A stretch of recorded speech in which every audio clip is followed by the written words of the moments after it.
Cinemajaw is sponsored by Overcast, an independent podcast app that embraces the open world of podcasting instead of locking it down. No exclusives, no premium content, no paywalls. Just a great podcast app for everyone. Get it for free in the App Store. And we thank them for their support.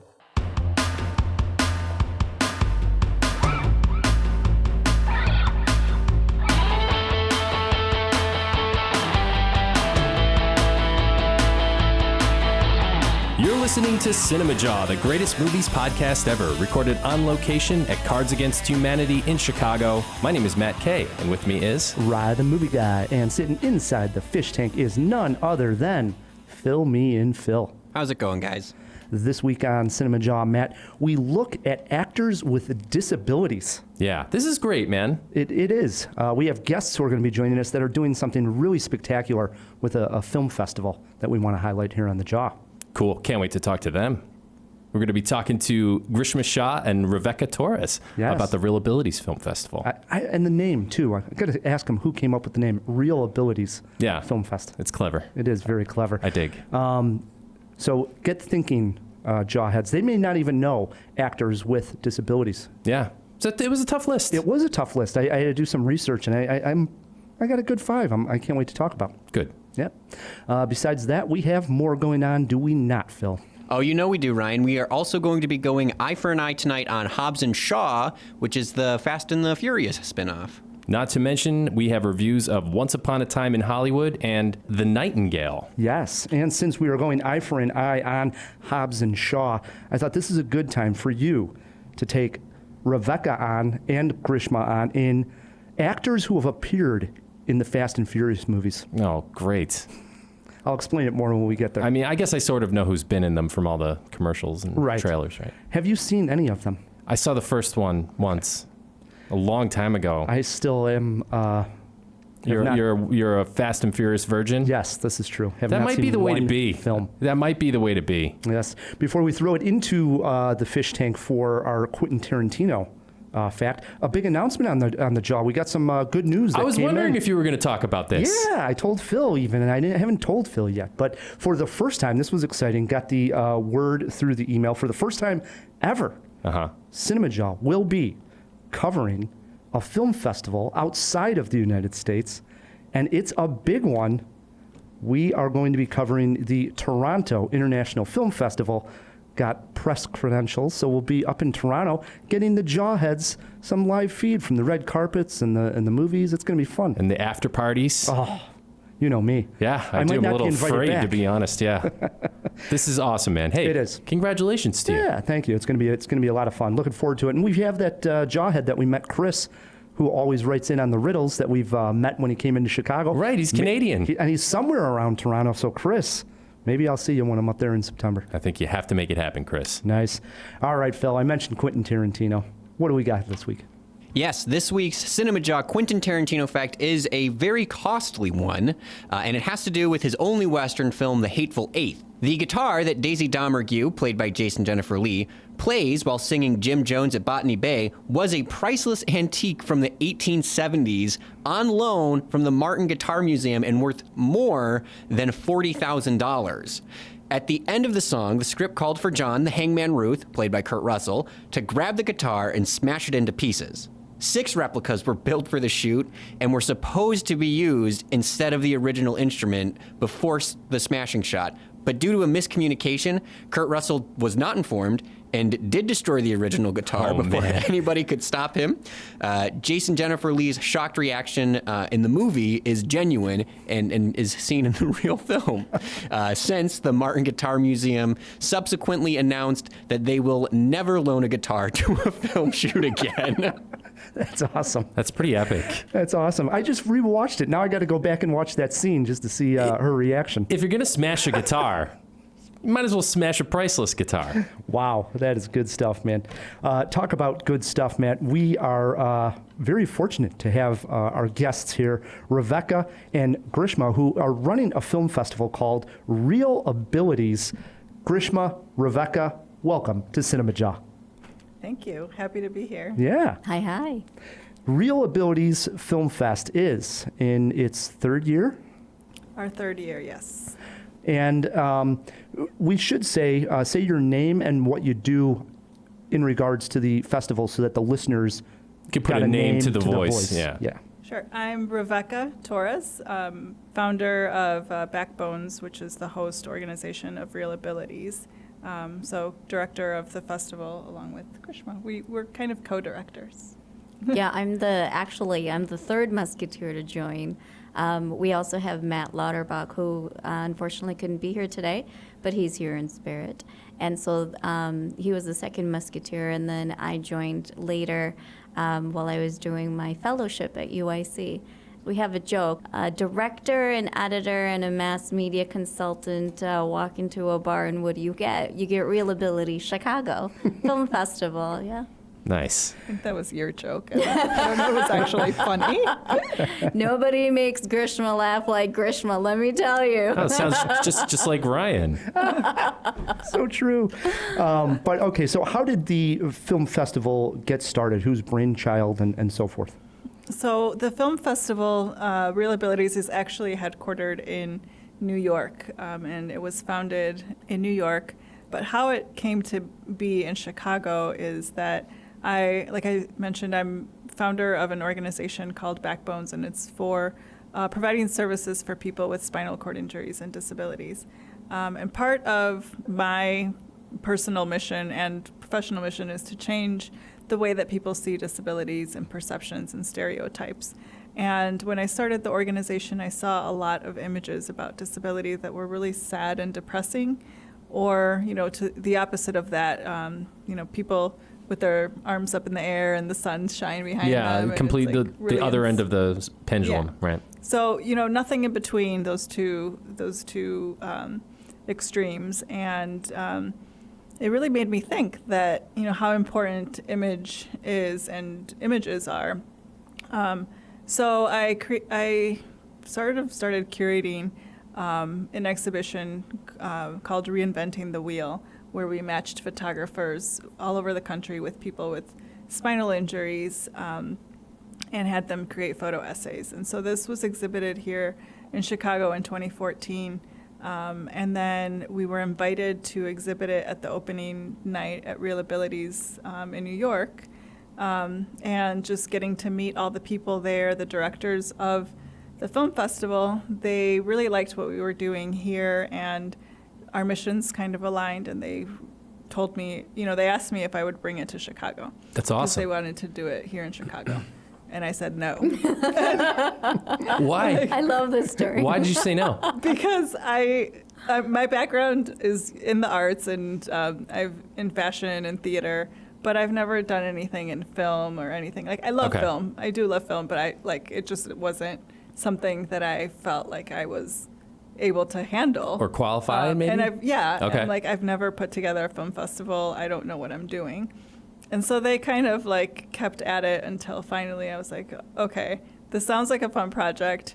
I feel like I could do it well, but I don't know what I'm doing, so let's see what happens. And that's when I asked Matt to help me. I've known Matt for about 15 years when we were taking a class together, and he's a film editor, and I was like, I think you might be more into this world than I am. Help me do this. And that's where it all started. And then we met Grishma. Yeah, my background's also in art.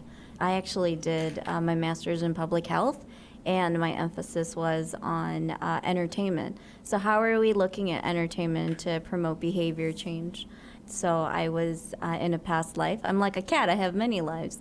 So in a past life, I was the film programming manager for a different film festival. So I had the film festival circuit experience. And then it just so happened that the stars aligned, and was there alcohol when we met? I can't remember, but it worked out. Then it was probably alcohol. Yeah. Everything good happens with alcohol, right? So sometimes. so what is the main mission of Reelabilities Film Fest? Like, what in a perfect world, what would you guys like to accomplish? To share the human experience of disability through art and film. And the key word there is it's a human experience, that it's something that that we all can share, and a lot of times people see it as an other and something to be feared, and but really there's so many different types of disabilities. Yeah. They're physical, cognitive, developmental, so many different types that, you most likely know someone if you don't have a disability yourself. And we don't want it to be another. We want it to be something that people, it's normal. Right. Inclusive. Yeah. That's great. So the festival this year kicks off on a Thursday? Yes, August 1st, Thursday at Access Living Chicago, which is one of Chicago's biggest activist group and advocacy groups for people with disabilities. Excuse me, not only in Chicago, but around the country. It's very, very well known. People there do stuff and get arrested and it's very civil rights oriented. Oh, you mean the activists get arrested? Yeah. Okay, I was like, Trying to this sounds like a promote. lively place. Oh, yeah, of course. I mean, just pushing for rights. That's good. Awesome. I want to ask how many of us in this room have almost been arrested? Almost. I mean, Well, almost. Almost. Yeah, I'll raise my hand. Yes. Yeah. There's usually 2 in every room. I did want to ask. I'm going to plead the fifth on that last question. That's a good move. Yeah. I should have did the same. I did want to ask you, having a disability and seeing disabilities on film, how it's portrayed. Do you guys usually find that the actors are doing an honest job, genuine job, or do you see through it a little bit more? So in my experience, And I'm talking like the big movies, like the, big A-list Hollywood movies. they often do a good job. And it's because they have the money, the big movies, they have the money to, hire people that they can consult with. But the issue is that, right now representation is really important. And a lot of those roles are going to actors that are not disabled. Right.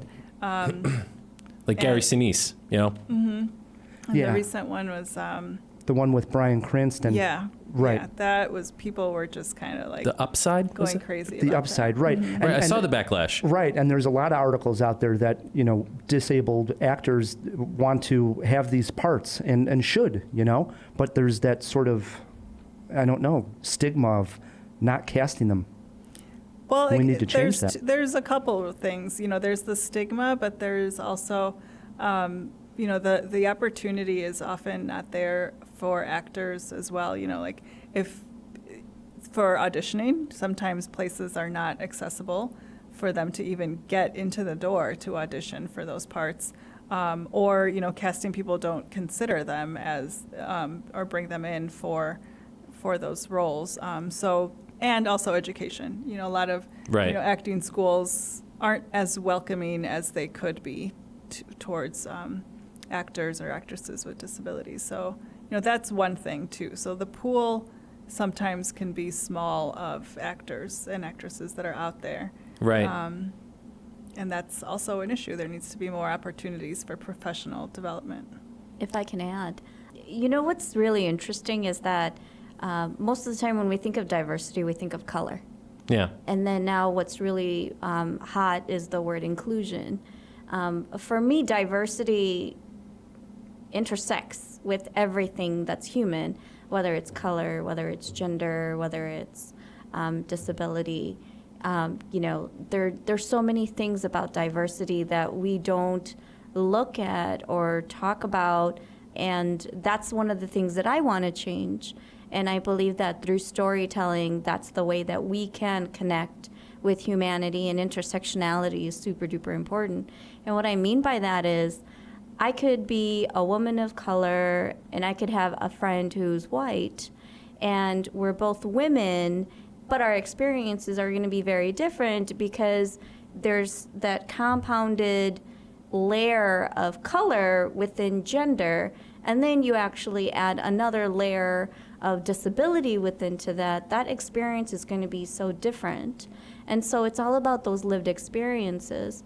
So when I talk to clients or let's say directors, and they're like, yeah, I have a very diverse film, and up to a point, I do believe they do have a diverse film when they have a lot of people of color and a lot of different races in the film. But then I start to ask the question, well, what about people with disabilities? And immediately they're like, well, but I have enough diversity, and I think that's what needs to be changed. Actually, I was going to ask you guys, with the recent buzzwords like inclusion and stuff like that, not that it's just a buzzword, but have you seen progress? Have you seen change start to happen? I mean, we've had some watersheds. There's been a lot of successful films that have been more diverse, let's just say, than in the past. So, Like The Quiet Place? I was actually thinking of the more recent one with Awkwafina. Oh my God, I'm blanking on Farewell? it. No, The Farewell. Thank you, Phil. And even Black Panther a couple years ago was huge for inclusion and representation. So do you see progress being made, or is it still something that needs to be pushed even more? Oh, it needs to be pushed way more. Progress is being made so slowly. It's happening, but it's very slow. And like Grishma said, people often don't include disability under inclusion and diversity. So we're still excluded from that. Frankly, it's annoying because it's everywhere. But yeah, there needs to be more push towards that. And I think it'll happen as people start realizing and we start talking about this and having more conversations. And I think film is a huge, such a great way to be able to share that with people, because people go see a film for a story, and and if it's a film that includes disability and portrays disability in the right way, then you just watched a film and your mind was changed, but it wasn't like preachy or in your face. Sure, It was fun. It was just because it's a story you can relate to because it's human. Yeah, That's it's great. complex. It's, it's one of the things that I tell people is that, you're missing like a huge population of consumers that will buy your goods if you make it accessible. Like a huge population, folks. So think of it from like a business standpoint, if nothing else. Yeah, well, I applaud the efforts. Honestly, that's part of our mission too, is to promote diversity and changing the world through film. So No doubt. I salute you. Yes, very inspirational. We get these guests a lot of times and always like to hear what everybody's up to. And this one was just, it really struck me. I'm like, wow, I didn't hear of it. So one, this is great that now there's a new film festival that I can attend. So I'm excited about it, and I think it's great work that you guys are doing. Thank you. Yeah. Absolutely. So for the jawheads listening to this that want to maybe see a schedule, get more information, all that kind of good stuff, where should we guide them to online? It's reelabilities.org/Chicago. The schedule is up there, and it'll be every Thursday through August 22nd. Can I Nice. spell that for you? Sure. It's REELABILITIES.org. I actually did not win a spelling bee, but haha, I spelled it right this time. Scarred. Yeah. Did a great job. Well, you got to say reel as in a film reel. Yeah. Yes. So you don't want Film reel. to. Yeah. See, that's such a common pun in the circles we run in. I didn't even think to spell it. Right. It's like reel this, reel that. Yes. All right. Well, we like to end our guest interviews with a silly cinema cue. Usually having to do something with Quentin Tarantino. I don't know where Phil's going to go with this. Phil, do you got something for the ladies? Yeah, I do. Ryan, your vote of confidence is undeserved. As we've been talking about a couple of times, it is Quentin Tarantino month, and the reason we're celebrating is for his film Once Upon a Time in Hollywood. Some people have been calling it a love letter to Hollywood, which did get me thinking, if they ever were to make a Once Upon a Time in Chicago, and it was a love letter to our beautiful city, what would that movie be about? Who would be in it? What are your guys' thoughts on that? Oof. That is such an open question, It dude. really is. Wow. Loaded. Very loaded. What would that film be about? A love letter to Chicago. Pizza? Anything with tres leches Pizza, for me. architecture, The hot fire. We got to talk about the fire. Yeah. And you mean the Great Fire, not the Chicago Yeah. Fire soccer team. Yes. Right. Yes. Absolutely. Ryan got excited. He thought you were talking about the soccer I'm team. a big soccer guy. He's their It's called football. number one fan over there. So we got the fire, we got the pizza, we got architecture. I like The it. haunted houses. On Halloween. I haven't been on that bus, but It Oh, scares we me. have. Yeah. And Did you go to the Hull House? It scares me. Not the Hull House. We go every year to either Statesville Haunted Prison or the new one, Hell's Gate, which you have to ride a bus to, and it's really, really, really creepy. Listen I to our would not Halloween do that. episode. Okay. I'm not going to unnecessarily be scared. Oh, it's so much fun. I like being scared. That's awesome. All right, so Rebecca and Grishma are sitting in on this entire jaw. They have their pick for actors with disabilities. So it's going to be a good list, I think, we're going to have here. I agree. Moves us to Eye for an Eye. Phil, what do we got this week? Yes, this week we're going eye for an eye on Hobbs and Shaw. Lawman Luke Hobbs and outcast Deckard Shaw form an unlikely alliance when a cybergenetically enhanced villain threatens the future of humanity. The film stars Dwayne Johnson, Jason Statham, Idris Elba, and Helen Mirren, and it is directed by David Leitch, who last directed Atomic Blonde and Deadpool 2. We throw it over to you, Ryan. Oh, no. They got Helen Mirren involved in these now? And she, now, What is going on? she's sort of been doing these types How of things. many? Has she been in a lot of these? Oh, my God. Throw that in the fish tank. I like I said at the top of the show, I've never seen one. I'm not going to start on Hobbs and Shaw getaway car or whatever the hell this thing is called. Big ignore for me. Matt? While that premise does sound very promising. Of course it does to you. Of course. And I'm a big fan of The Rock. I really am. And, you know, Jason Statham's kind of on the rise for me as well. I'm not going to jump on the series at number 8 at this point, so ignore. Or is it, it's 9. Sorry, 9. Grishma? So if I understand correctly, the sexiest man alive is in this movie? No, I'm we not gotta in it. give I'm it. We gotta give it a chance. There we go. Is it Statham or The Rock? Both. Yeah. I don't discriminate. Rebecca? I'm going to go with ignore because I also have only seen, I think, the first 2. Phil, where do you stand on these? Phil, You got to break come the on. tie here. I Phil, think say I yes. will also ignore, unfortunately. Phil! Despite, I will say, the hard part for me is figuring out how. I'm really interested in knowing how a cybergenetically enhanced villain threatens the future of humanity is related to driving fast. And Furious. Well, and Furious. They dropped the Fast and Furious stuff from the title, so maybe they're just trying to spin Take this it one slow out. and steady to fight a bad guy. Who knows? There you go. That's not my speed. So It's an aging movie. 3 ignores, 1 interested for Hobbs and Shaw, Fast and Furious, whatever it's called. It's probably going to be a big hit. Yikes. Yes, I agree. It will be. As mentioned, I am a big soccer fan, and so months ago, the Chicago Fire here were playing a Mexican club in an international match, and I bought tickets, and I looked, because I'm a movie guy, and I looked to see what was coming out the Friday after, and it was Once Upon a Time in Hollywood, and I said, ooh, I hope I didn't ruin myself, and the press screening ends up being the Tuesday before, and wouldn't you know it, the press screening was the Tuesday before, so I went with my soccer club, Matt. I can't believe it. I'll catch it with the masses, but it's all you, buddy. All right. Well, you know what, Rye? You really messed up because I got to see it. I feel bad about this already. Don't. Oh, okay. The long-awaited 9th film from Quentin Tarantino, one of the greatest living filmmakers, is here at long last. And I was able to see it on one of the 5 screens in the world that is showing it in glorious 70 millimeter. But does the film live up to the hype, the format, and its film mates in the Tarantino catalog?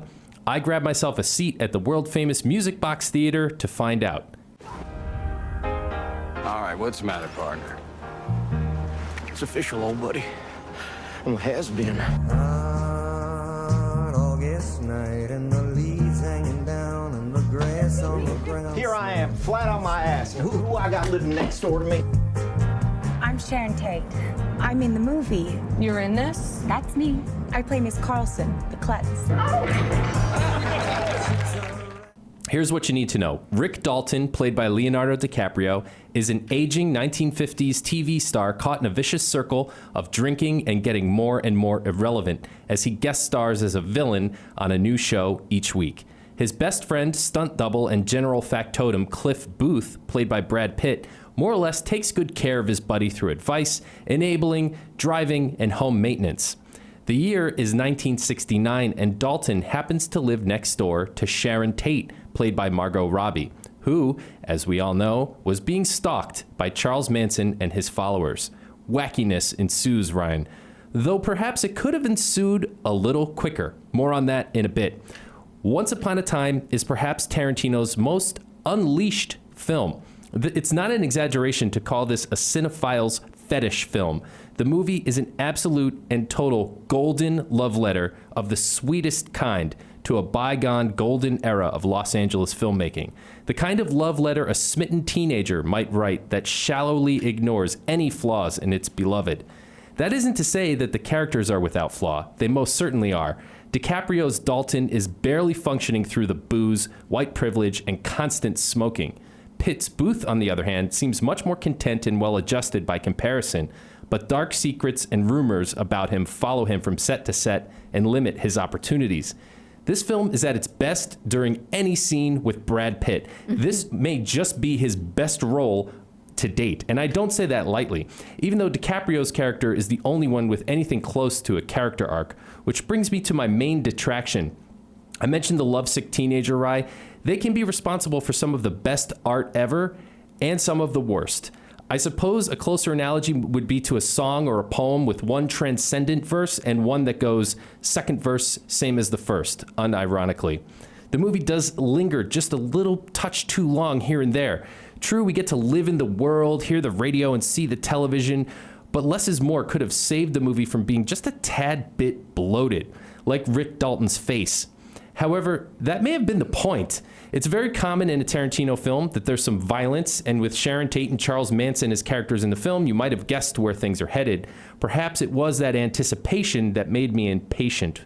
When the other shoe finally does drop, the pacing is perfect, though, and the ending just may be Tarantino's best. Very satisfying. But is the destination more or less important than the journey, Ryan? Wow. That is some review there, Matt Kay. Thanks. I mean, this is some movie. It is. The runtime on it, I believe, is right around 2 hours and 20 minutes, 2 hours and a half, something like that. Right. Which honestly is kind of short for a Tarantino film, right? How long was Hateful Eight? It was over 3? Yeah, right around, maybe like 2 hours and 45 minutes, something like that.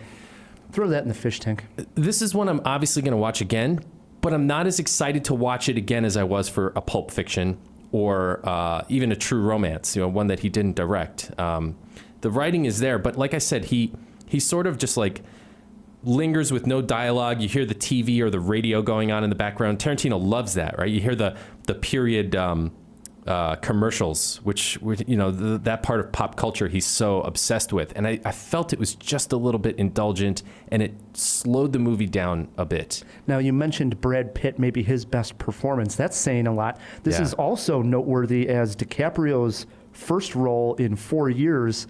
The last role he did was The Revenant, which won him the Academy Award. How was he in it? So I don't know. I think the jury's out for me about his character because it's played mostly for laughs. He is sort of the bungling buffoon in the story. He's sort of usually the one who is the butt of any of the jokes. But I mean, it's DiCaprio, so of course he nails it every scene. He's amazing, and he's playing an actor. So at one point you have to watch DiCaprio act that he's acting. So right, it's like acting within the acting. Yeah, it's great. And the period piece looked very authentic and that cool Tarantino style. Yeah, especially some of the outdoor shots, where they're walking down the streets of like Hollywood Boulevard and stuff. I wonder, like, how did they make it? Obviously they must have shut down the street and dressed it and everything. Wow, impressive. Let's break it down a little bit further. Best scene or something you wanted to highlight? Yeah, best scene. Okay, I don't want to spoil this because it's actually really, really fun. I will just say that we know from the cast lists that are out that Bruce Lee appears in this movie. When Brad Pitt's character, Cliff Booth, meets Bruce Lee, their interaction is just so much fun. It saves the middle of this movie. It's fantastic. A worst thing or something that Just minor. trouble with? Yeah, all the little cuts and the background sounds. I like that. I like that Tarantino adds these layers for us to enjoy upon rewatches and stuff. And all the people who are obsessive fans of Tarantino are going to suss out every little detail. But I found it, again, just a little overwhelming and indulgent. Could maybe turn that knob down 1 or 2 clicks. How about some influences here, Matt K? Inglourious Bastards is a major influence. And tough to come up with another one. I almost want to say like another L.A. love letter, like Mulholland Drive or something like that. So, did you learn something? No, not really. I didn't learn anything. I don't know what the takeaway is on it. I think that's why I'm really still digesting it. This is definitely a 2, maybe 3 watcher. Wow. How about a movie poster quote? Here's my quote. In 50 years, people will be making movies about this. And how many Jaws, Matt? 3.5 Jaws. Nice. Solid 3.5 Jaws. Solid 3.5 Jaws. I don't think this is one of his great masterpieces, but it's definitely my favorite of the past few.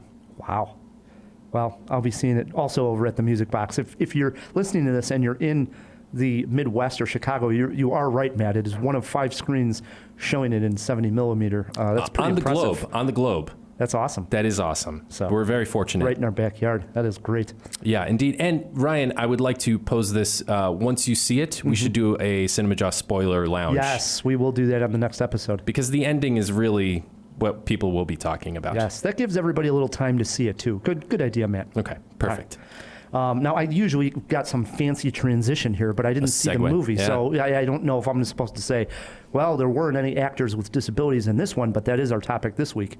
Yeah, you can say that. I can say that. Okay, so that is our topic this week, since we are here with Reelabilities, and we like to ask the guests, Rebecca and Grishma, if this was a difficult list for you guys to come up with, or did it just sort of come to you right away? It wasn't too difficult for me. I had it in the front of my mind, like who are the actors that are kind of doing stuff right now that are making change. So that's where my mind went. Okay. Well, you guys have a combined list, correct? Yes. So you're getting to start it with your number 5 pick. Our number 5 was Micah Fowler from Speechless. I'm unfamiliar. It's a show, I think it's ABC? Yeah, it didn't get picked up for the next season, but I loved it. It's with Minnie Driver. It's basically Minnie Driver's the mother, and her son has cerebral palsy, and it kind of follows around like their experience, him going in school and stuff like that. He's also nonverbal. I think I heard about this show, but I never watched it. Hence the Speechless name. Mm-hmm. Yeah. Got it. Yeah. Yep. Oh, and what network was it on? ABC. ABC? Probably still find it on Hulu or I'm something. sure. Oh, yeah, for sure. Yeah, I think it just recently did not get picked up. Like, this was very recent that it's not going for the next season. Okay, but there were multiple seasons. Yeah. Throw that in the fish tank, Phil, how many seasons there were of Speechless. I want to say 4, but I could be wrong. Okay. Phil will find that out. Mind if I go next, Matt? Please do, Rye. My number 5 pick. These may be what I call pedestrian picks, but they're known movies, and you might have this one on your list. I might. The movie was already mentioned earlier, but my number 5 is Millie Simmons, who is the actress from A Quiet Place and also the underrated, not seen enough, Wonderstruck. And she is a deaf actress.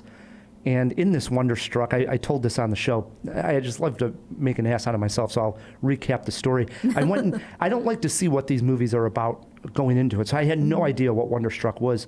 And this was one I was catching up with. It was like an early Saturday morning show. I went in, missed the previews, went in, the movie started, and there was subtitles on the bottom of the screen the whole time, even though the movie was in English. So dumb me, as soon as it started, it went on for about 5 minutes. I thought, boy, I better go talk to the manager. They don't know that the subtitles are on. Oh, is this embarrassing? So I go out to the theater and I tell him, I said, oh man, subtitles are on in the theater, man. It's really distracting me. And he said, sir, this is a movie for the hearing impaired. I'm like, oh my God. Just put my head down, walk right back in the theater. It's awful. But Wonderstruck's a great movie, and obviously she was great in A Quiet Place as well. Right. So Millie Simmons, great. It's a good pick, dude. Yeah. Yeah. She was actually on our list, too. Is she? Yes. Okay. Yeah, and I think you're speaking about closed captioning. closed captioning. Right, I'm saying subtitles. That's how goofy I am. Right. No worries. All right. So part of doing the research on this was discovering actors and actresses who had hidden disabilities, ones that I didn't know about. Well, hold on. Okay. What? Okay, go ahead, Matt. You're gonna poo-poo this. I know I am. All right, go ahead. Well, make an ass out of yourself. This is a disability that I struggle with quite a bit, actually. If you couldn't tell, ADHD, and the actor is Ryan Gosling has ADHD. It may be overdiagnosed. In fact, I know it's overdiagnosed. But speaking as somebody who genuinely has to go through life with some challenges, let's say, in podcasting. I can tell you it's not always fun. So Ryan Gosling, ADHD. I did not know Justin that. Timberlake as well. Yeah, I just saw him looked too. that up too, and I did not know that. Didn't know it either. But well done, guys. Yeah, I remember Matt when we would record way back in the day. We would record in the back of Mother's bar, and there was that TV that would be on just on silent. Oh, that's a real thing, man. And sometimes we'd be talking just like this, and then we'd look over at Matt, and he's just like staring up at the TV. Oh, yeah. I'm like, Matt, what are you doing? We're podcasting. I have to turn. I don't even listen to music while I'm working because I can listen to instrumental music, but if there's somebody singing, I cannot think about anything else. It's really weird. All right. We'll give you that one, Matt. You didn't make an ass out of yourself. I thought you were going to go somewhere else. I try, Ryan. All right. Into our fours. What do you guys got sitting there? Ryan O'Connell? Don't know. Who is he? Do you not know who that is? Yeah. He was in the Netflix, right? Yeah. The special series. He's actually a writer and an actor. He is. So it's a new show on Netflix. And what's it called? Special. Special. Okay. Yeah. I actually have not seen it, but I know the premises of it is that he, I think he has cerebral palsy, and he pretends he got hit by a car because he walks a little funny, and so he's trying to hide that he has a disability. I think that's. So I'm just going to add to that. So he actually does get hit by a car, and so people think that because he got hit by a car, that's the reason why he walks the way he walks. But it's actual cerebral palsy. But it's actually cerebral palsy. Not to do a spoiler alert, but it's that kind of the experience of how people treat him when they think that it's because he got hit by a car versus it's because he has a disability. Yeah. He's actually a very, very good writer and actor. He actually did also participate in the show Atypical as well. Sorry, not Atypical, Speechless. Oh, in Speechless also. Yeah. Nice. Good stuff. Swings it over to my number 4, and this is where I have Warwick Davis. Okay. Who is the actor who has been in a lot of the Star Wars films, but most notably, and the one that I wanted to highlight, was Willow. You are great. Yes. I loved Willow, and who played... Val Kilmer. Val Kilmer played... Mad Mardigan. Mad Mardigan in the movie. And You can tell I've seen this movie. This was an adventure with film. It was like a family film that tried to almost capture, dare I say, the Lord of the Rings type of storytelling back in, I don't know what year it came out. I didn't write that down. Throw that in the fish tank. I want to say 84 would be my guess. No. What do you mean, no? No. This was 85? post Ghostbusters by a long shot. 88. 88, maybe 89. Okay. Well, it was 80s for sure. And it's an adventure film where an infant, Warwick Davis, finds this infant and he has to try to return the child. And all hell breaks loose. Yeah, that pretty There's much fairies, sums it up. there's all kinds of great stuff. Ooh, Swordplay, duels. It's great. Yeah. Willow. One of Kevin Pollak's best film roles outside of A Few Good It's Men. directed by Ron Howard. I think you're right. Want to throw that in the job box as Throw well? it in there also into the fish tank, but I'm going to go with that. Okay, I go love with that. one though. I'm going to have to watch that one. I don't know it. Yeah, I don't think I've seen It's a it. really good one. Yeah, it's fantastic.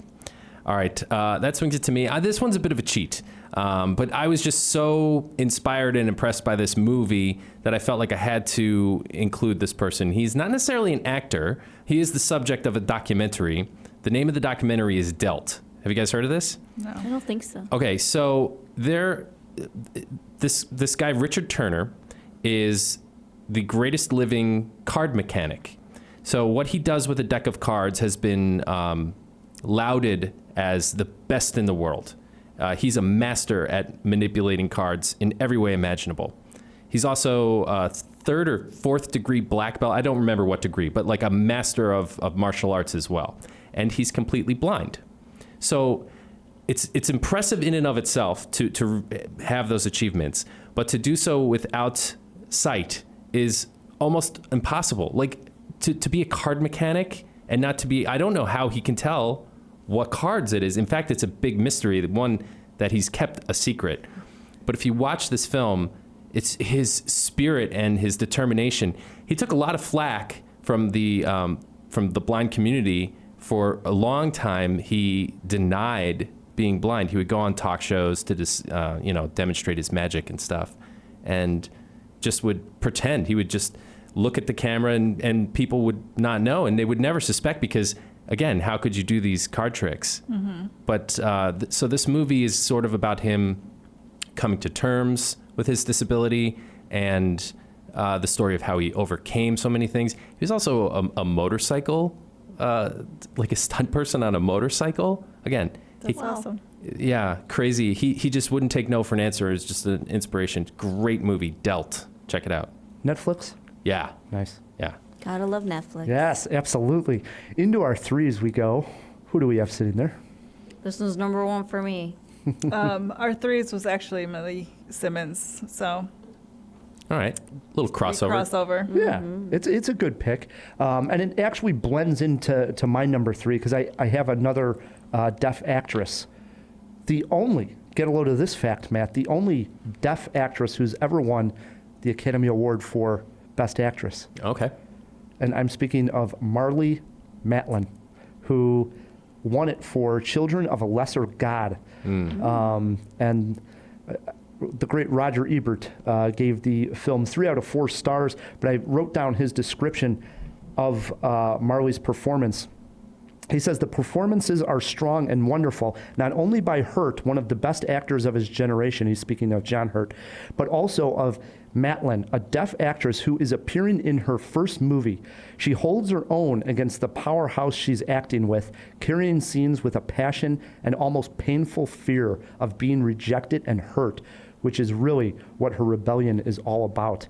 And I remember catching up with this one, and it ends up being like a love story between these two, where she actually plays like a janitor working at a music school, and then John comes on and starts to fall in love with her as he's trying to actually get her to speak because she won't talk.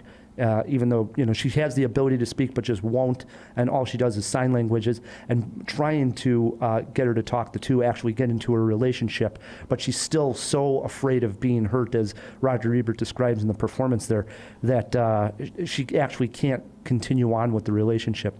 Great movie, unbelievable acting in it. A Children of a Lesser God. Oh, She's it great. is a great one, man. Yeah. That swings it to my number 3, and I'm also dipping into the TV well a little bit. This is an actor who inspired me a lot as a little kid and continues to. I see him all the time at Comic-Con, C2E2. He makes the circuit. Oh, I know where he's going. Do you?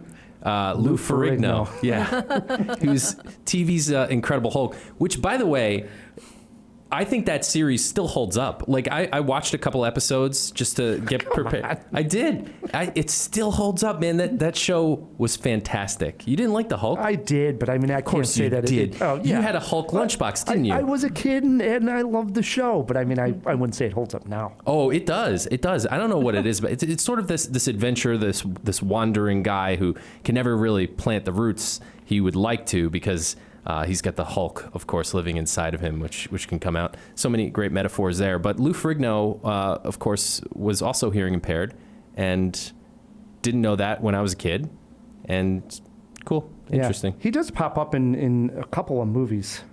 He's been in a couple movies. He has also done the he's cameos. In I Love You Man. He's in I Love You Man. Is he? Like sort of a cameo. As himself? Yeah, I think they're selling his house or something along those lines. I that. can't remember, but I know he pops up in there. So He's still jacked, too. Yeah. Yeah. Did you guys ever go to Comic-Con? I have haven't not been gone in yet. a long time. Okay, well, if you do, you'll probably run into Lou, and he's still he's got to be 250 pounds of pure muscle. He's huge. He's a big guy. I mean, he was the Hulk, for God's sake. All right, let's get on to our twos. Matt can talk about Lou Ferrigno until he's blue in the face. I can. Or green in the face, I should say. What do we got sitting at number 2? This is where we differ, like we have differences in opinion. My 2 is her 1, and her 1 is my 2. Oh, boy. Yeah, that's always the way with number 1 and 2. Yeah. They can sort of go either way. Go for it.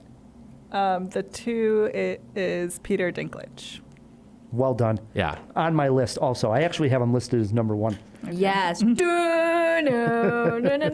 Come on, help me out here with that. Well, you guys are what's the TV show? Game of Thrones. Game of big Thrones, fans. yeah. So I don't even know him from Game of Thrones. I don't watch him. I haven't love his watched film Game career. of Thrones either. You're like, you two are the 1% of the whole world that has not watched Game of Thrones. Matt, another one. Whoa! Well, Phil, we're swinging watched- it around. Phil, have you seen it? No, it's not a cartoon. Look at this. I'm a minority in this room. I saw the first 2 seasons. I just didn't carry on after that. And not because of Peter Dinklage, however, because he's awesome. Actually, they were all awesome in the whole cast. Oh my God, he's so good looking. In Bruges, one of his best films. Yes. Rye would probably agree. Yeah. Also, he was just in 3 billboards outside of Ebbing, Missouri, Fantastic. and has a great little scene in there with now I can't think of her name, Frances McDormand. Yeah, It's great. Not to mention Avengers: Infinity War. Oh yes, he was, wasn't he? Yep, Yeah, love Peter Dinklage. he's a great actor. He is. Yeah. He really is. My number 2. This might be your number 1. I don't know. This has got to be on Matt's list also. Let's find out. My number 2. I mean, America sweetheart kind of guy here. Michael J. Fox. Yeah. At number 2. He's my number Yeah, 1. I was thinking about He him. is. Yeah. Yeah. Yeah. Family Ties. Yes, and I mean the Back to the Future movies, and finding out that he was diagnosed with Parkinson's in 1992. Yeah. So but long didn't- ago. But didn't reveal it until 1998. Yeah. So there was like a 6-year period there where he was still making movies and television, and not, letting people know, just for fear probably of still being able to work. I would imagine, that Yeah. idea of that's his craft, and all of a sudden people are going to look at him differently and cast him differently and so on and so forth. So He's been really helpful for like newer actors to, for example, Selma Blair recently shared that she was diagnosed with MS and has really looked to him to like how he's handled being able to continue to work. So it's pretty awesome. He's been a champion for it, for Parkinson's in general. Have you guys watched The Good Wife? I have not. The American version. No. So he actually plays a character with a movement disorder, and it's actually in his character, and it's so complicated and authentic. I love it.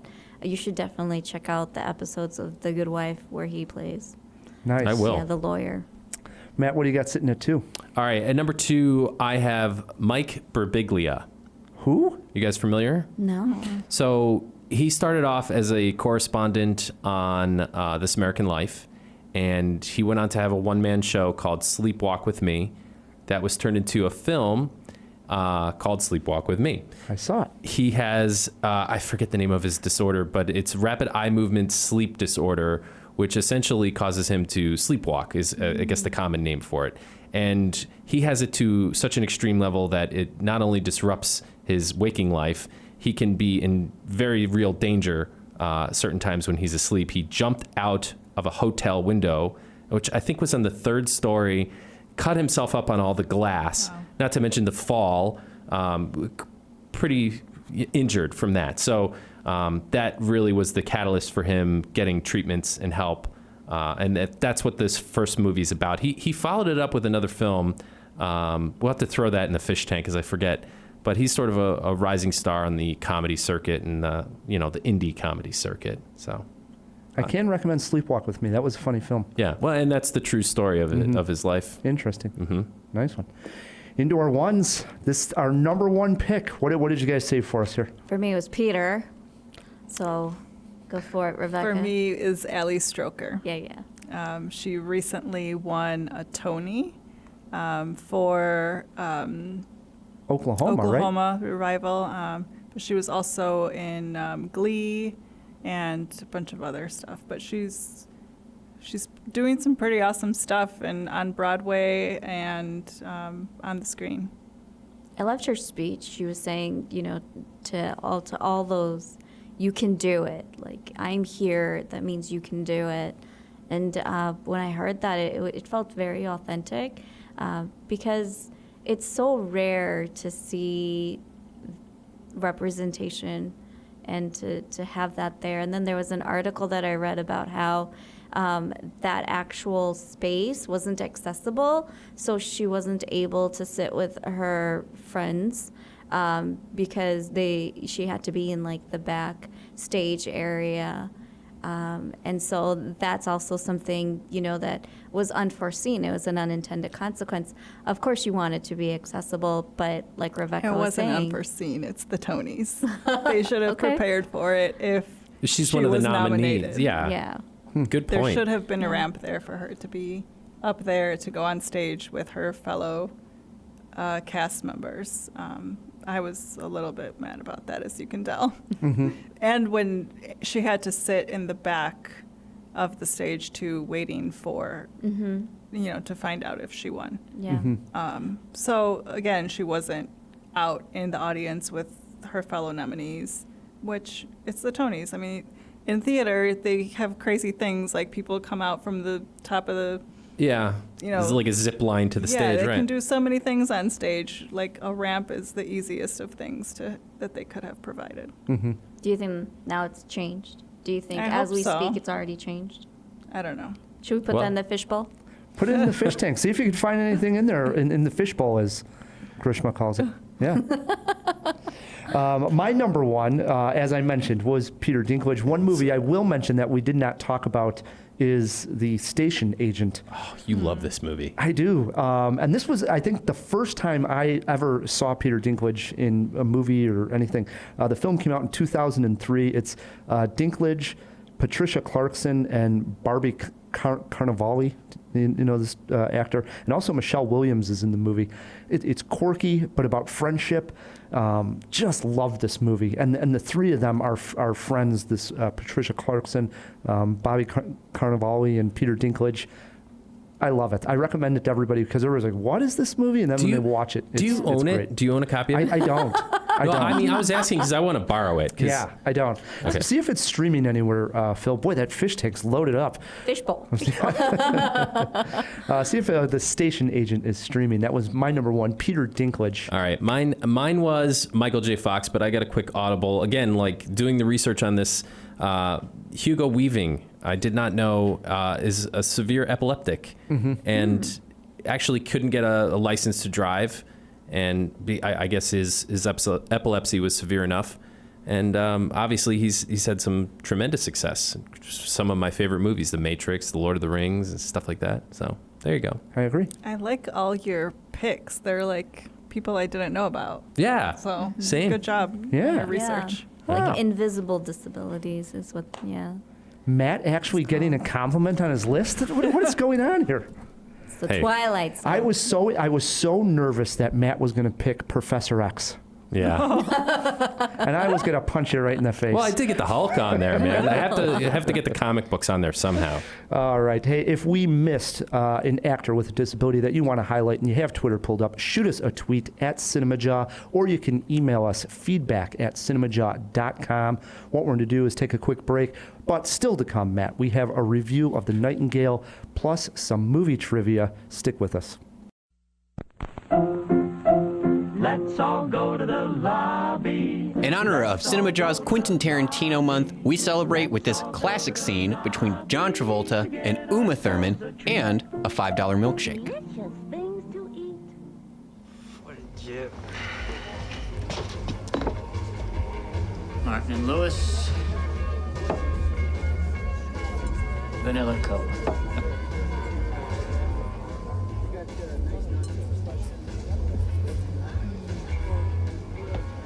Yummy. You think I could have a sip of that? Be my guest. I gotta know what a $5 shake tastes like. You can use my straw. I don't have cooties. Yeah, but maybe I do. cooties I can handle. All right.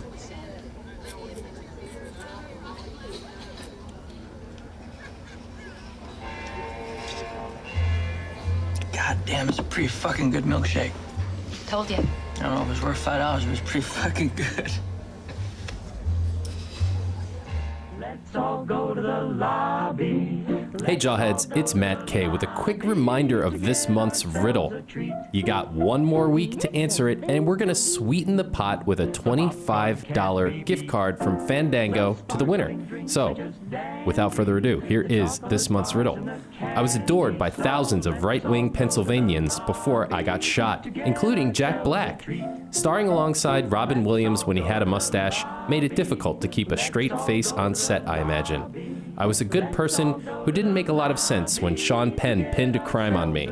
I have been a Viking, a prisoner, a ball player, and a buddy to Martin. Who am I? And guys, I'm gonna throw in a little clue, just in case this one was a little too difficult. Here you go. I remember the first time I saw him. Morgan Freeman was narrating. Send us your guess to feedback@cinemajaw.com, and, as mentioned, you can win a $25 gift card to Fandango. Good luck. Hey Jawheads, Matt K here with a quick heads up. In the second half of the show, we're reviewing the film The Nightingale, which includes a scene of pretty intense sexual abuse. If that's a trigger for you, you might want to skip past the review, but otherwise, enjoy the rest of the show. And we are back on Cinemajaw, hanging out with Grishma and Rebecca from the Reelabilities Film Festival, which is starting August 1st. It's a Thursday, and it runs until August 22nd, every Thursday. And the best place online to find out more information is Website. Which website? Real, like the film reelabilities.org/Chicago. Do it, everybody. absolutely. Me and Matt got to get out there. Yeah, for sure. Yeah. Thursday's a new Friday, so. I don't call know it about Friday that, but- Junior. Friday Junior, I like it. I was just commenting. I was making small talk, and I actually said Thursday is my favorite day of the week. Why? I think because it's like the weekend's right there. You know, it's like Friday, even though you got to go to work. It's Friday, so it doesn't feel like a normal work day. So I think like Thursday night is just the best night to have events, and you know, it's great. Can I say something? You might edit it out. It's also after hump day, so. We'll leave it in. Good stuff. Good stuff. Spoken like an optimist, Ryan. All right, Matt, before we get to the review of The Nightingale and before we play some trivia, we threw a bunch of items into the fishbowl. Phil's probably drowning in there with these facts that we asked him to look it up. Let's open up that fish tank. Wait a moment! It's fish! Isn't it? DC! Wake up! Wake up! No, Pat, it's a giant glass bowl. Hey, get some fish folk. Who's coming with me besides Flipper? Here. That's a Sicilian message. It means Luca Brasi sleeps with the fishes. You're gonna need a bigger boat. Thank you so much. I'm not drowning, but there is a lot, and I hope people who are a little bit better at fact-checking than me don't come after me, because they're coming after you, Phil. Probably, yeah. So our first one, how many Fast and the Furious movies has Helen Mirren been in? The Hobbs and Shaw one is her second. She was in Fate of the Furious, F numeral 8, and she will be returning next year in Fast and the Furious 9. Wow. There's already a 9 coming out next year? As far as I could tell, yeah. It didn't have like a cheeky nickname though, so. So technically this is a spin-off. It's not the 9th Fast and the Furious film. Okay. Yeah. Interesting. Who cares? Another 8 movie. How long was The Hateful Eight? So the runtime for Hateful Eight was 168 minutes, which is about 20 minutes shorter than 3 hours, and is only longer. Didn't feel like shorter than 3 hours. It is, yeah. It is only longer than Once Upon a Time in Hollywood by 7 minutes. Ooh. Only 7 more minutes. Wow. So you were wrong. Yeah, it's over 2.5 hours. Yeah. Wow. Yeah, I thought so, man. 161 minutes. All right. It's like a Bollywood movie. It's not short. How many seasons of Speechless were there? There were 3 seasons of Speechless total, with their last episode airing April 12th of this year, so just recently. When did Willow come out, and who directed it? Matt, you were right on the money. It was 1988 exactly. And Ryan, Bingo. You were right on the director. It was indeed Ron Howard. It was Ron Howard. All right. Good movie. Good movie. Guys. Great movie. Awesome movie. Yep. Oh, it's so cool. I've even seen it. That's how you know it's good. What was Mike Birbiglia's second film after Sleepwalk with Me? He went on to write and direct Don't Think Twice, which is about an improv troupe starring Keegan-Michael Key, Mike Birbiglia, Jillian Jacobs, and Kate Micucci, and it is also not to be confused with Think Twice, Elias Rodriguez's film that Rye the Movie Guy helped produce. Yes, I Big did produce distinction. that movie. That is correct. Has a ramp been installed for the Tonys yet? The answer to that, at least as far as I can tell, is still no, unfortunately. I was looking up, too, trying to get as much information as I could, reading as many articles as I could in the break time. From what I was reading, too, they didn't even offer like a lot of the frustration came from that they didn't even have like a temporary installation that they could have just brought in. They really dropped the ball. Yeah. Yeah. And then the last one, is the station agent streaming anywhere? Unfortunately, it's not on the big 3, so Netflix, Hulu, and Amazon do not have it. However, if you do have a subscription to HBO Go, it is there, and you can watch it on HBO Go. Highly recommend. Or family video is still a thing. You can actually go and rent DVDs at a video store. These exist. Yeah, they just opened one by my house, and I wonder why. Like, I do coming too. back. It's coming back. Maybe it is. I don't know. There's one by my parents' house, and I'm always wondering if it's like a front for like I think so. Somebody selling something. Jim Terry just last week was saying that he used the which I didn't even really still offered, but the disc in the mail Netflix service, and I'm sure you could get it there too. Mm-hmm. But there has to be something. People must still use that I think stuff. there is still a market out there, because we just assume every movie is streaming everywhere, and that isn't the case. I mean, I have looked up like on the Roku search, and it's just not streaming. You know, it's not available anywhere to get. Yeah, some of the harder to find stuff. Right. So there is a market out there. So, was that everything? That's all we got. Well done, Phil. Yeah. Thank you. Thank you, Phil. Until the fact checks come in. You know, it's like turning in an ungraded paper. All right, jump back in that fish tank. Will do. Matt. Yeah. 5 years ago, a small independent horror film called The Babadook came out to high praise. Matt and I reviewed it on the show, both very big fans. The director, Jennifer Kent, it was her directorial debut. Now she is back with her follow-up, The Nightingale, a revenge film that is scary in a completely different way. I hit the theater to check it out. I wish I were on yonder hill. We don't want no trouble. That's just the way, isn't it? You don't want trouble, but sometimes trouble wants you. 'Tis there I'd sit and cry my fill. Get me to the soldiers that came by this morning. It's too dangerous. Up north, they kill us. You sure you want to follow him? And every tear would turn a mist. Let me start by saying this is one difficult watch. The plot is described as a rape revenge story. It is set in Tasmania, Australia in the year 1825. During this time, Irish convicts were sent to Australia by British soldiers. It is here we meet Claire, a 21-year-old Irish girl who is married and has a baby. However, this does not stop Hawkins, a British officer who, with the help of his cronies, forces himself on her. More on this gruesome scene in a minute. Afterward, Claire gets help from Billy, an Aboriginal tracker who will help her track down the officers in the wild jungles and forests where no one is safe. On her way to get revenge, Claire is pushed to extremes, and the ultimate question becomes, once she gets her revenge, will she feel satisfied? I mentioned, Matt, this was a difficult watch. The harsh landscape is brutal. I felt unsafe just watching these characters make their way through the woods. But it is the rape scene everyone will talk about after seeing this film. In all honesty, this was the most unsettling scene I've ever witnessed in film. Wow. Disgusting and unflinching at showing you the evil side of humanity.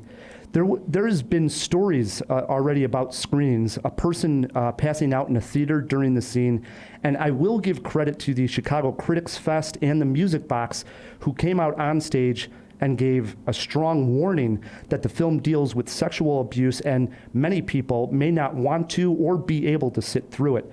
Jennifer Kent is able to show us something so gruesome early on, but also able to show us the beauty of two people bonding in their quest to each discover who they are. The relationship Claire ends up having with the tracker Billy is filled with sincerity and eventually an understanding, and it is that bond that triumphs. The Nightingale is not for everyone, but if you can stomach it, you will be rewarded with one of the best films of 2019. Wow, so you liked it despite the gruesomeness, huh? Yeah, and sometimes being pushed that way by a movie and being so unsettled is just a weird feeling. I mean, the scene. Sure. I could feel my heart rate was up. I was breathing heavy, tears in my eyes. I didn't know what was going on. It was really visceral. affecting. Yeah, it was crazy. Does she successfully follow up the Babadook? Are you calling this a success? Yes, this is definitely a success, but totally different. So I think people who are going in looking for like a psychological horror film will be disappointed. Maybe. I want you to know that it's a different type of scare in this movie. Right. It's more a fear. Different genre, right? Absolutely. It's revenge. It is. Okay, so how about a favorite scene? Favorite is the first time Claire actually does catch up with the officers, and she tries to get her revenge on one of them, and it doesn't go as planned. You know, we always see in the movie, say like a Kill Bill, how slick everything goes for the bride. Yeah, for the bride. Not the case. This is probably a more realistic version of what would happen if someone was trying to, kill somebody in the woods. And it in itself is a gruesome scene and tough to watch. But just the honesty in the scene, I really appreciated.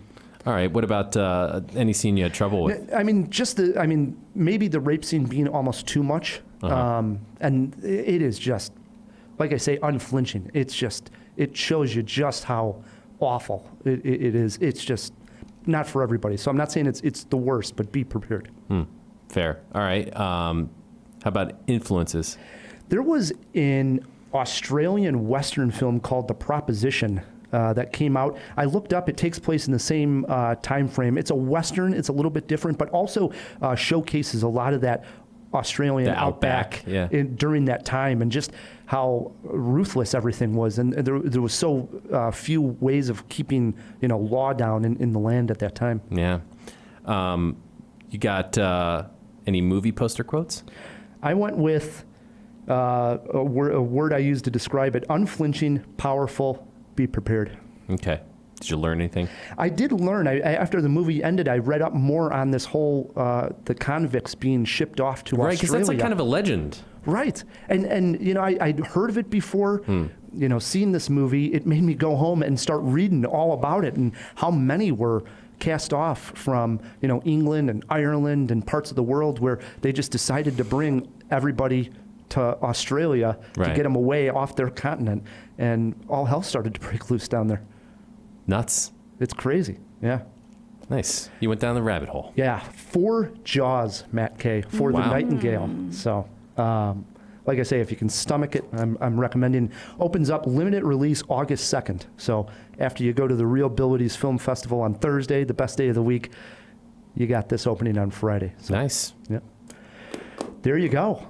Powerful, dude. Yeah. A couple of big reviews here, Matt. Indeed. Follow up to the Babadook. Brings us to trivia. Everybody loves to end with some fun movie trivia on the podcast here. And like I said, we have a new Fast and Furious movies. So the trivia is name the actor who has also appeared in the Fast and the Furious franchise at some point. What I'm going to do is I'm going to list off other credits this actor has, and you just have to name the actor. Okay. I Makes got sense? it. How Got does this it. work? We Okay. just answer whoever answers first? No. So you take turns. It's going to work like this. Civilized. Reelabilities, you're our guest. You get to choose if you want to go first or let Matt go first. There are steals, and if you get hung up on a question, you get one trip into the fish tank for Philmy and Phil. They do start off easy. Hint. I would go first. It's easy. Okay, let's go first. Okay. Question number 1 over to Reelabilities.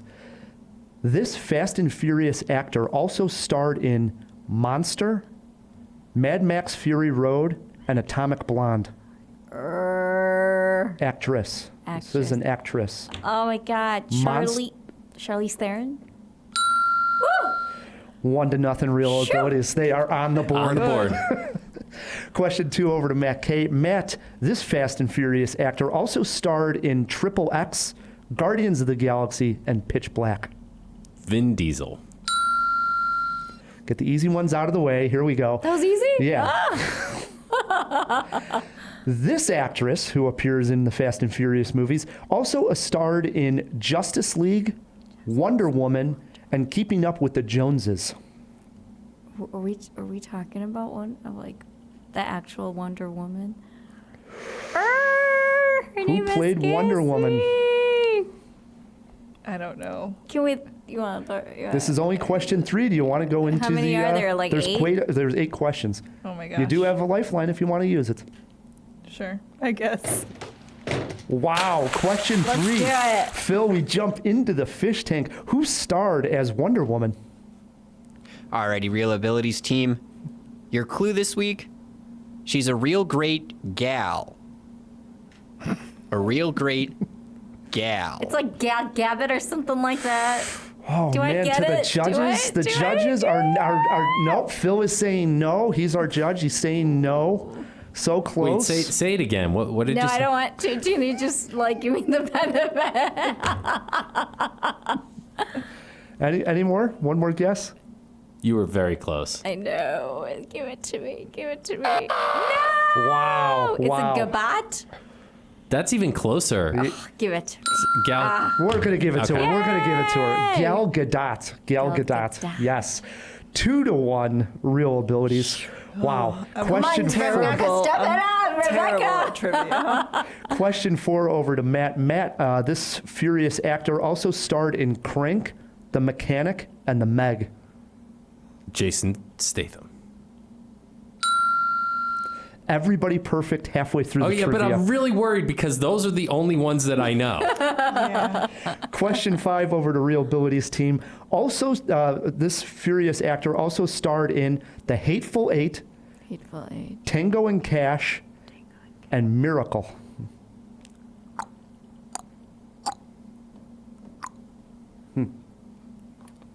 This is a tricky one. I remember watching Tango and Cash I don't. as a kid. It's that old? It is. Tango and Cash is pretty old. Who's really old? Like Sylvester. He was in Tango and Cash. Kurt Russell, is it? Wow! Oh, yeah, bringing it back. It was Kurt Russell. He appeared in Fast and the Furious 7.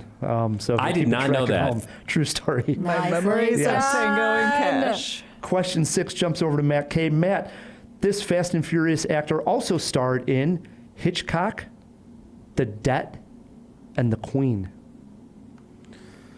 Man, that's a rough turn right there. What question number is this? This is question 6. Hitchcock, The Debt, and The Queen. I'm going to have to jump in the fish tank. Oh, into the fish tank we I go have for no question idea. 6. None. Phil, what's the name of this actress? Alrighty, Matt, your clue this week is that we have talked about her already.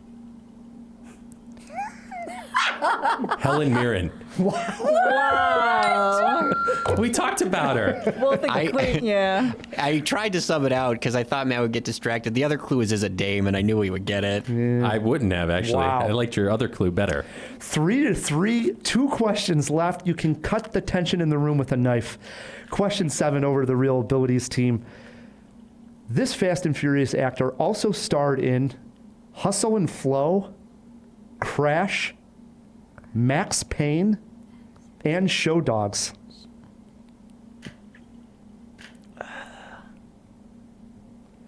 Wow, that is a tough one there. We can pray that Matt doesn't get his answer right. I'm so competitive. Oh my gosh. Just throw a name out. I don't know the name. Any name. But I'm trying to think of the people in Crash because I saw that one. Mm-hmm. Famously beat out Brokeback Mountain for the Oscar that year. That is correct. This actor was in Hustle and Flow, Crash, Max Payne, and Show Dogs. Need a guess. I'm seeing his face. I don't know his name. What does his face look like? Does he look like a Bob or a Sam or I don't know. A Dwayne or a Peter? I don't know. I'm going to pass, I think. Matt's got a chance for a steal here and to take the lead. I don't know either, guys. I'm going to guess Terrence Howard. Incorrect. Is it a Peter? Does he look like a Peter? Well, I don't know what this I don't know how you would say this person looks like this name, but his name is Ludacris. That's not what I was thinking. Ludacris. Ludacris was in Crash? Absolutely, he was. Yes. All right. He's got himself a nice little acting Let me set the stage career. here. It is 3-3. Last question of the game is over to Matt. He can win it on a walk-off or give a chance for Team Abilities over here to get a steal. It is on. Matt, question 8 to you. Fast and Furious actor also starred in Hitch, Training Day, The Place Beyond the Pines, and Ghost Rider. Okay, there were only 2 people in Hitch. It was that the one with Will Smith and Paul Blart Mall Cop guy? I believe you're right. I believe the Mall Cop guy was in that. Mm-hmm. Is the Mall Cop guy the person I'm trying to track down here? What were the other films? Training Day. Oh, I The hope you Place don't get Beyond the this because I Pines. think I know who it is. The Place Beyond the Pines and? Ghost Rider. You know, it's your wife's birthday. You should just pass. Kevin... I don't know his name, dude. He's Paul Blart Mall Cop. I'm going to have to give you the X there. You were way off. Way off? Yeah. All What are you right. thinking? Is it Eva Mendes? Winner! There were 3 people in Hitch. Yeah. You got me on a technicality. That's how I remembered because you said there was 2 people, and I was like, there had to be someone Right. else. Yes. Yeah. Well done. Wow. What do Thank we you get? for What do that we clue. get? Our undying respect. Cinemajaw stickers. Yeah, there you go. All right. Can we say we get to beat Matt? Yeah, bragging rights. Cinemajaw. Yes. I don't know how much those bragging rights are Actually, worth. I always lose at trivia, so I'm happy. Real Abilities wins this one 4-3. If it came down to a tiebreaker, we call it a jawbreaker here on the show. Makes This sense. question would have been over to Grishma. Fast and the Furious series, fun or stupid? Stupid fun. That's actually You probably right. would actually give that to her, yeah. All right, the real jawbreaker was this. Age of Jason Statham closest to. Matt, you got a guess? Yeah, I got to guess. He's under the speed limit, but not by much. I'm going to say 53. I was going to say 53. Wow, lock him in at 53. I was going to say 53. You guys got a guess? That was my guess. Go Well, you don't one want to say over, the one same below. guess. Yeah. Under 53. He's 52. True story. Yeah. Wow. 52. You guys are on a roll. On fire tonight. Ah, good times. Brings us to the end of a great podcast, and this has been a pleasure. I want to thank you guys for coming on, and best of luck with the film festival. Very, very inspiring. It gets me going. Yeah. Thank you. We hope to see you. Yeah, we'll Yes. get out there for one of those Thursdays. Yeah, And that would be great. We'll put all the links in the show notes, so anybody out there listening who wants to attend in Chicago, check it out. Absolutely. We also got to thank our engineer, the man behind the glass, Filmy and Phil. Yeah, thank you guys so much. Best night of the week. Thank you. Oh, yes, and we forgot to mention that all of our films are super free and super accessible. Super free? Yes. Well, if they're super free. I love me some super free, I right? love super free also. Yeah. We feed you, and then we show you films. It's the best. Oh, wow. Free food? Mm-hmm. Oh, Hey, my goodness. That's even It just better. keeps getting better and better. It does. Yeah. Matt, we also got to thank the sponsors. Yeah, thanks to Overcast and the Chicago Podcast Co-op who help us get cool sponsors like them. If you would like to support Cinemajaw, the easiest way to do so is by leaving us a review wherever you are listening to this podcast. Yes, please do tap out a quick review. And while you're there, click subscribe, one extra button, and it really does help us a lot. Until next week, I'm Ryan, the movie guy. I'm Matt Kay, and keep on jawing about the movies.